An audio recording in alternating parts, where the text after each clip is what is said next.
प्रिय दर्शक बंधु, आपण माने जानिचंती आजिकालिका दुनिया रे भल लोक माने अधिक दुख कष्ट पाइथांती। कहीं ना सेमाने समस्तंकु भल बोली भावी थांती, सेथिपाई अनेक दुख कष्ट पाइथांती।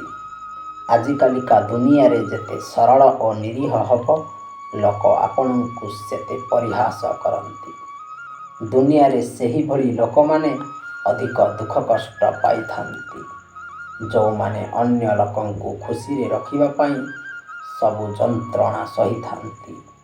एमिति केही नाही जे कहि पारिबो मोर खराब समय आसीबो नाही बोली।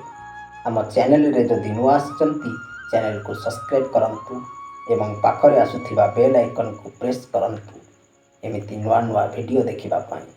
समस्तंक जीवन रे भल आउ खराब मिसिकी रहिछि, तेणु कहार खराब समय देखिले ताहाकु केबे भी परिहास करंतु नाही। दिने ना दिने आपणंकर भी खराब समय आसीबो, काहेकि ना समय केबे भी कहार अनुमति रे चली न थाए।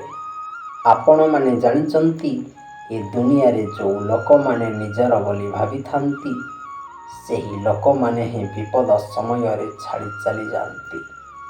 सेथिपाई मनीष छोट हेउ कि बड़ हेउ, धनी हेउ कि गरीब हेउ, निजर भल व्यवहार पाई समस्तंकठु सम्मान पाई थाए। जे कोनोसी लोक ए दुनिया को आपणंकर शत्रु किंबा मित्र होई आसी न थाए।